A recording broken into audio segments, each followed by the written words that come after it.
¿Qué tal? Bienvenidos a La Morralla, espacio de vértigo político dedicado a temas de economía y finanzas. En esta ocasión entrevistamos al licenciado Pedro Vázquez Colmenares, autor del libro Pensiones en México, la próxima crisis, en el que nos detalla paso a paso el problema que representa este tema. Conviene citar que el costo de las pensiones en nuestro país a nivel federal, reflejadas en el presupuesto de egreso de la Federación para 2012, indica que oficialmente se gastó en pagar y subsidiar las pensiones federales 367 mil millones de pesos en el ramo 19, equivalentes a 13.8% del gasto programable para ese año, aun cuando por presiones posteriores el gasto real al cierre del año anterior superó los 430 mil millones de pesos. Este monto equivale a 76% del total de las transferencias federales corrientes a estados y municipios. El gasto pensionario representa ya el tercer destino más importante del presupuesto federal y será mayor que el total del gasto en sueldos y salarios del gobierno federal. Conviene citar también que el presupuesto de egresos de la Federación para 2014 propone una inversión de 539 mil millones de pesos para el pago de pensiones, con lo que ya es el gasto federal número uno. Bien, licenciado Pedro Vázquez Colmenares, le agradecemos su tiempo. Bien, ¿nos puede decir de qué tamaño es la problemática que representan los sistemas de pensiones en el país respecto a su falta de liquidez? Bueno, mire, en todo el mundo las pensiones generan una pensión financiera, porque no es un gasto de única vez, sino para cada persona es el flujo continuo de ese beneficio hasta el fallecimiento del titular y después muchas veces de sus beneficiarios. Entonces, el tema de las pensiones se tiene que ver primeramente en una dimensión de largo plazo. El tamaño de la responsabilidad pensionaria en un país se mide por la suficiencia de fondos que haya para asegurarle a los trabajadores el pago de sus pensiones toda la vida. Entonces, se puede tener un momento presente donde haya suficiencia de fondos, pero eso no garantiza que en el futuro habrá esa suficiencia. En el caso de México, la investigación que yo realicé reporta que el valor de los pasivos pensionarios que habrá que pagar los siguientes años por más de 138 sistemas públicos de pensiones supera el 100% del Producto Interno Bruto. Es decir, que la suma de los pagos conocidos a futuro, porque ahí están los pensionados y ahí están los trabajadores, y esos se van a pensionar, es de 104% del PIB del año 2010. Es una cifra muy grande. Compara, por ejemplo, contra que el próximo año de un presupuesto federal de 4.3 billones de pesos, que será aproximadamente el 25% del PIB. Entonces, si la nación tendría que dedicar todos los recursos federales sin destinar un centavo a otra cosa, solo para acumular los recursos que habrán de pagarse en los años futuros. Es un tema importante y se tiene que revisar no solo como una problemática general en el país, sino particular de cada uno de los sistemas pensionarios que existen. ¿Cuál es la génesis de esta situación? ¿No se previó? Mire, la razón principal de la presión financiera en pensiones en México y en todo el mundo es el envejecimiento. Es decir, es algo que no reparamos los países con facilidad, porque el envejecimiento sucede tan suavemente y vamos nosotros navegando en ese mismo barco que es difícil tener la perspectiva. En los años 40, cuando se crearon los sistemas pensionarios, digamos, modernos, como el del Instituto Mexicano del Seguro Social, la premisa era de diseño del sistema era correcta. Había muchos jóvenes en la base de la pirámide laboral que con sus contribuciones iban a financiar sobradamente a los pocos pensionados que había en la cúspide de la pirámide. Y se dijo, esto siempre va a funcionar, porque tendremos poca gente arriba y mucha gente abajo. Pero la premisa segunda era que además estos jóvenes iban a ser asalariados, formales, con un empleo, y que iban a poder contribuir de manera regular a la seguridad social. Esas dos cosas, más el aumento en la expectativa de vida, de que ahora los pensionados ya no disfrutan su pensión como antes, 3 años en promedio, ahora le están disfrutando 16 o 18 años en promedio. Significa que pues nos aumentaron los gastos porque hay más pensionados, porque viven más años, cobran las pensiones durante más tiempo, y por el lado de los ingresos se disminuyeron los trabajadores que aportan, y los nuevos no están en el mercado formal de trabajo. 60% de la población ocupada en México es informal. Entonces, la seguridad social se concibió bien bajo premisas que cambiaron por el asunto demográfico y el tema económico. Y hoy tenemos un gran mercado informal que no contribuye, por lo tanto que tampoco tiene beneficios, y tenemos unos pensionados que van a vivir varios años más que al inicio de estos sistemas. Entonces, el origen es estructural, fue un cambio silencioso. No creo que se le pueda atribuir a nadie la culpa de ese cambio, o quizá de no haberlo visto en el momento. Se atraviesan ciclos políticos, ciclos electorales, cambios de directivos en fin, pero es una realidad, si ya sin mirar el pasado, que hacia adelante hay que hacer algo, y lo primero que hay que hacer es hablar del problema del financiamiento de las pensiones en México, porque si no, se está poniendo en riesgo la promesa social de proteger al trabajador al momento de su vejez. Como se mencionó, es un problema o un tema que no se circunscribe a los sistemas de pensiones del Estado. Sí, es en efecto, todos los sistemas, sean públicos o privados, tienen el reto de financiarse. En el caso de los sistemas privados de pensiones, hay aproximadamente 2.200 sistemas registrados ante la Comisión Nacional del Sistema de Ahorro para el Retiro, y también la mayoría de esos no tienen los fondos suficientes dentro de las empresas para honrar los compromisos futuros. Y de hecho, en la iniciativa de reforma hacendaria que ahora está en el Congreso en estas semanas y que será aprobado los siguientes días del mes de octubre, viene una modificación al sistema de ahorro para el retiro, en donde se les está diciendo a las empresas que no solo tienen que registrar sus obligaciones pensionarias en la CONSAR, sino que tendrán que fondearlas en efectivo, para que no sea una promesa por cumplir. Claro, llama la atención que a pesar del tamaño de la problemática, no sea un tema que figure constantemente en la agenda nacional. ¿A qué lo atribuye? Pues dicho con todo realismo y toda seriedad, yo creo que se atribuye a que los incentivos dentro de las instituciones aún no están hechos para que los problemas como este se ventilen. ¿Por qué? Porque un presidente municipal que llega y ya hay un sistema de pensiones local de 20 años y le dicen: tenemos un problema, no alcanza el dinero, hay que tomar del presupuesto, vamos a hacer menos alumbrado, menos pavimento o menos seguridad, pero hay que pagar la pensión. Para cuando entiende el problema y para cuando está en posibilidad quizá de resolver algo, ya le queda muy poco tiempo. Dice: ya no me alcanzó el tiempo, que lo resuelve el que sigue. Y lo mismo pasa con los rectores de las universidades públicas, lo mismo pasa con los gobernadores de los estados, lo mismo pasa muchas veces con los directivos de las empresas paraestatales que tienen estos planes de pensiones, y que los incentivos no son para actuar rápido, muchas veces son para dejarlo que lo resuelva el próximo responsable. Y así se ha venido arrastrando el problema, y por eso es que ni es muy conocido y tampoco muy atacado, pero cada día esta presión fiscal, esta presión que habrá de salir de los impuestos de los ciudadanos, está aumentando de manera significativa. Entonces, creo que la razón tiene que ver con la arquitectura de decisiones en el sector público, y en el libro se hace una recomendación de cómo hacer un ajuste legal para que las cosas no puedan solo seguir el curso del sueño de los justos.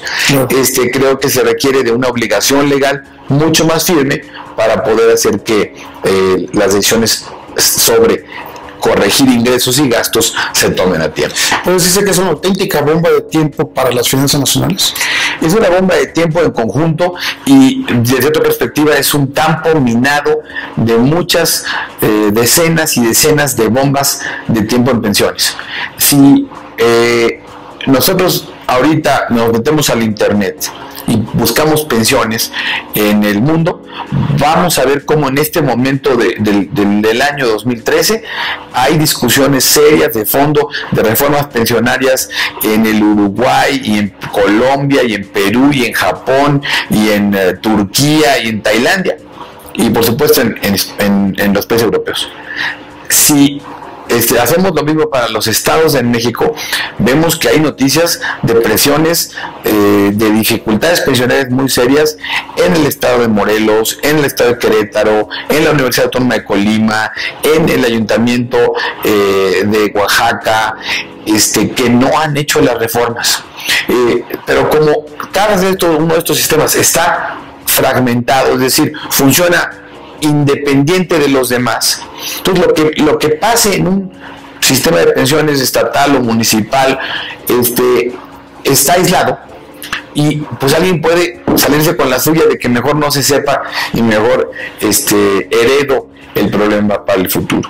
Entonces sí hay un gran contraste entre lo que está pasando en el mundo en materia pensionaria y lo que sucede en México respecto de la alerta y la posición en la agenda pública de este asunto. Los canadienses, por ejemplo, están discutiendo en los últimos meses hacerle un ajuste a la edad mínima de jubilación, que en los países sajones es un tema muy delicado, porque como ellos ya envejecieron, ya están allá arriba y moverle un año es muy sensible.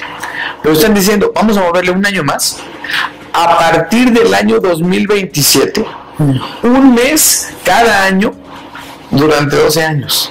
O sea, ni siquiera han llegado al problema y ya están anticipando su solución. Lo que no se ha hecho aquí. Lo que no se está haciendo en México, porque ni los legisladores, ni los funcionarios públicos en diversos niveles de gobierno, ni los sindicatos, y por supuesto que tampoco los trabajadores, se extraen el tema de las pensiones como un tema muy importante de la agenda de funcionamiento de las instituciones y de responsabilidad jurídica con los trabajadores.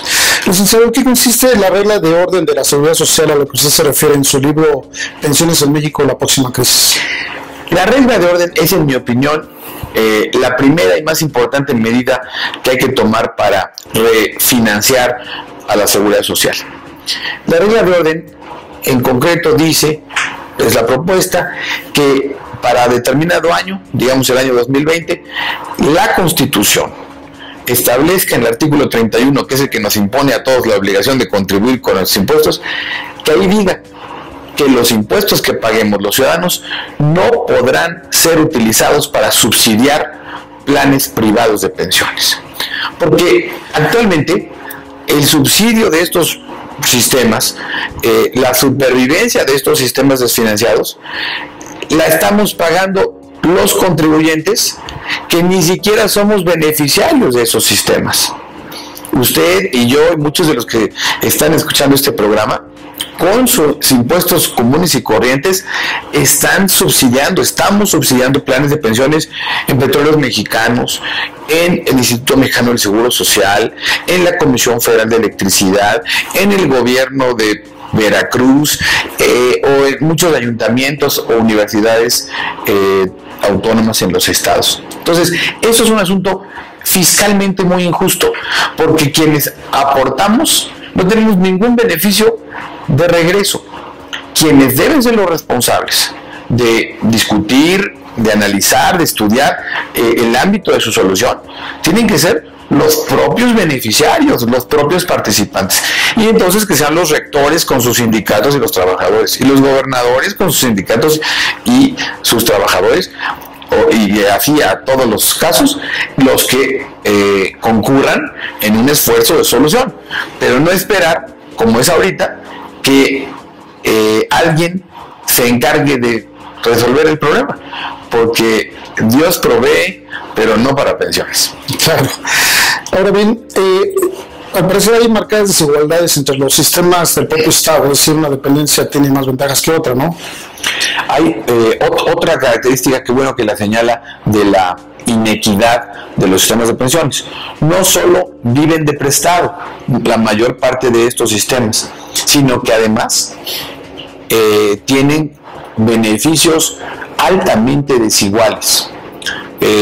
Casos, por ejemplo, como el que se está discutiendo este año del régimen de pensiones de Petróleos Mexicanos, es un ejemplo grande de un sistema muy generoso para los trabajadores de Petróleos Mexicanos, que en sí mismo yo no tengo un problema con que las pensiones sean muy generosas, siempre y cuando estén financiadas. Pero ese gasto pensionario se financia de la recaudación petrolera, es decir, del ingreso de todos nosotros. Entonces, los petroleros se jubilan no con el 100%, sino con más del 100% de su último salario, mientras que los trabajadores del sector privado se pensionan solo con el 30% de su último salario. Los del sector privado sí contribuyen, poco, pero contribuyen algo. Y los de Pemex nunca han contribuido un solo centavo a su régimen de pensiones. Y tiene otras consideraciones y elementos de beneficio para el trabajador, pero que están gravitando sobre el esfuerzo de los demás. De tal suerte que el sistema de Pemex es un sistema que, si bien se puede conservar en ese nivel de beneficio, pues lo que hay que hacerle es subirle el nivel del ingreso y de la aportación y de la contribución, que no haya jubilaciones a los 45 años en Petróleos Mexicanos, donde las mujeres u hombres aspiran a que alguien los mantenga con su pensión por 30 o más años según su expectativa de vida, mucho más que lo que trabajaron en la empresa. Entonces, son desequilibrios que se han ido acumulando con el tiempo. No tiene caso hacer ningún señalamiento sobre responsabilidades o culpables. Creo que incluso ver al pasado es ocioso. Lo que nos debe de ocupar es ver hacia el futuro, ver hacia la inmediatez de la oportunidad de solucionar estos sistemas de pensiones y que se hagan cargo de esas obligaciones los verdaderos involucrados, no los contribuyentes. Por eso la regla de orden lo que dice es: orden en los recursos, cada quien que tenga tienda, que la atienda. Y en el momento que sucediera esta regla de orden, y que ya no hubiera el incentivo de que indefinidamente alguien me puede seguir subsidiando, entonces sí se va a regresar el balón a la cancha de cada uno de estos sistemas, y cada estado, cada universidad, cada paraestatal tendrá necesariamente que, en un horizonte de algunos años, que entrarle al problema, analizarlo, estudiarlo, discutir opciones, aprender de otras reformas exitosas y corregir en su casa cada uno de los problemas. Creo que solo así, con una regla de orden definitiva, es que se va a poder ordenar toda esta presión que hoy está significando, solo para el gobierno federal, en el próximo año 530 y tantos mil millones de pesos, más lo que están gastando los estados, más lo que están gastando los ayuntamientos. Debería preocuparnos que poco a poco estamos dejando de ser un país de jóvenes, nos encaminamos ya a un país de tener mayoría de gente en edad avanzada. Eso ya es una realidad. Según los datos del Consejo Nacional de Población, México, a partir del año 2015, va a observar un crecimiento rápido de la tasa de dependencia. ¿Qué es la tasa de dependencia? Es que es el costo social de tener niños a los que hay que mantener y proteger, y adultos mayores a los que también hay que mantener y proteger. ¿De dónde sale el gasto en la infraestructura, en la salud, en la atención, en los servicios, en la vivienda, en la vestimenta y la alimentación de estos grupos sociales que son vulnerables? Pues de la población, digamos, productiva. Entonces, de esa población depende otro tanto de la población, y la proporción de esto va a acelerarse a partir del año 2015, porque los niños, que son relativamente baratos de mantener, están estabilizados, y en cambio los adultos mayores, que son caros de mantener, y ellos no tienen la culpa, pero sus enfermedades son más caras y sus necesidades son mayores, se van a acelerar. Entonces, no sabíamos en México que por 40 años tuvimos una disminución de la tasa de dependencia. Es decir, independientemente de otra consideración, cada vez había menos niños que mantener y pocos adultos mayores. Pero ese fenómeno demográfico ya es anunciado, es inevitable, es indiscutible. A partir del 2015 generará mayor presión de que los recursos de la sociedad a veces expresados en gasto público, pero también expresado en los costos de las familias, va a crecer esa dependencia, esa atracción de recursos hacia los adultos mayores. Entonces, el tema de las pensiones está inmerso precisamente en esa presión. ¿Tiene esta problemática visos de solución asequibles a corto plazo?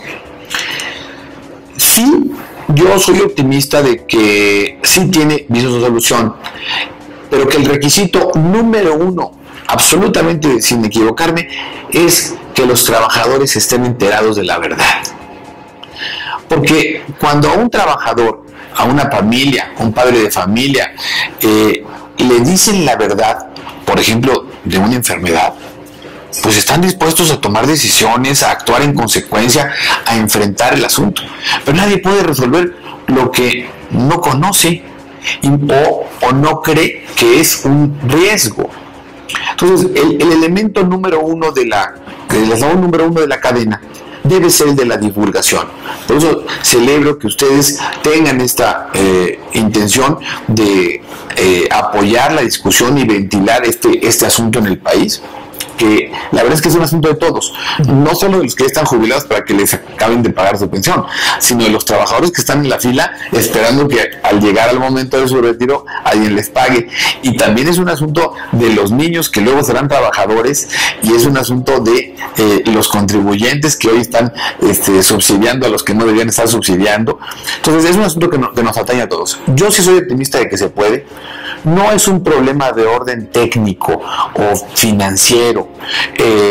Los estudios actuariales que se pueden hacer en México son de alta calidad y se puede determinar con confianza cuánto se necesita si quiero gastar esto los siguientes 30 años.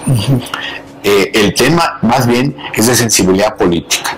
Es de que los partidos políticos, los legisladores y los dirigentes de empresas o del sector público tomen el toro por los cuernos, hagan los estudios actuariales correspondientes, divulguen la información y presenten un problema que es colectivo. Ningún director o rector de universidad puede decir que es el responsable del problema, pues se acumuló por décadas. Lo que sí es responsable es de actuar en consecuencia, porque ya cada año se vuelve más grande el problema, y esto es como una gangrena, donde una solución a tiempo tiene consecuencias pequeñas, pero si se deja crecer, las consecuencias son siempre más grandes. ¿Qué propone usted, licenciado, para que se dé la correcta divulgación de este tema?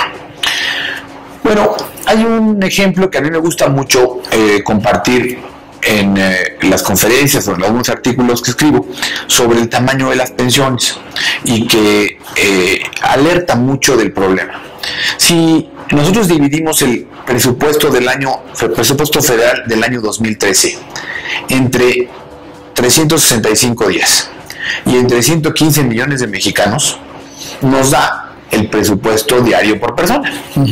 Si analizamos cuánto estamos gastando en seguridad pública, se está gastando en México 1 peso diario por persona, 2 pesos diarios en combate a la pobreza y desarrollo social, 3 pesos diarios por persona en la salud de todos los mexicanos, 6 pesos diarios por persona en educación y 10 pesos diarios por persona en pensiones. Qué rayo. Cuando tenemos esa referencia, y pues ahí está el presupuesto de egresos, cualquiera puede entrar y hace las cuentas y le va a dar lo que yo estoy diciendo, vemos que esto no es un problema que nos va a llegar dentro de 10, 20 o 30 años. Ya es una presión fiscal que tenemos incorporada en la ecuación y que se requiere ponerle ruta, porque si no va a seguir creciendo de manera acelerada. Yo creo que divulgar este tipo de cosas ayuda a la comprensión del problema. No se necesita que todo el mundo sepa cómo hay que solucionarlo. Para eso están los técnicos, los actuarios, los economistas y además los responsables de las instituciones. Pero sí se necesita que se sepa que hay un problema, para que el que va a tomar esas decisiones pueda respaldarse en el ánimo general y en la confianza, más bien en la exigencia de que se resuelva. Para que las pensiones sean sostenibles, hay que nivelar los gastos futuros con los ingresos futuros. Nivelar gastos futuros quiere decir ver qué tamaño quiero de pensiones, a partir de cuándo las debo de pagar o las quiero pagar, cuáles son los arreglos para que se transmitan a familiares las pensiones, para poder acceder a ellas, toda la parte de las reglas para el gasto de las pensiones. Y por el lado del ingreso, pues tiene que ver con las contribuciones, cuánto estoy poniendo para hoy, para ayudar a los que están pensionados hoy, y cuánto debo de poner en el futuro para que el dinero alcance. Tiene que ver con el lado del ingreso, con cuántos son los aportantes que va a haber en el tiempo, va a crecer o no va a crecer el número de personas dentro del sistema, y si va a decrecer, como ha sido el caso general en el gobierno. Entonces, pues habrá que poner un poco más de dinero, o una mecánica, una fórmula que vaya compensando en automático. La expectativa de vida sigue creciendo en México aproximadamente 1 año cada 10 años. Entonces, pues ya sabemos que nos va a costar, si todo lo demás estuviera resuelto, solo por la mayor expectativa de vida va a costar cada 10 años uno más. Entonces tenemos que encontrar de dónde hacerle frente a ese recurso. Pero estoy optimista de que la divulgación de estas cosas ayuda muchísimo a enfrentar el problema, y el esfuerzo como el de Vértigo creo que es muy, muy reconocible. Pero no queda más que agradecer su atención, su tiempo y su exposición sobre ese tema tan interesante para la vida pública. Muchas gracias, Arturo, muchas gracias. Gracias por su atención. Nos esperamos en un programa más de La Morralla.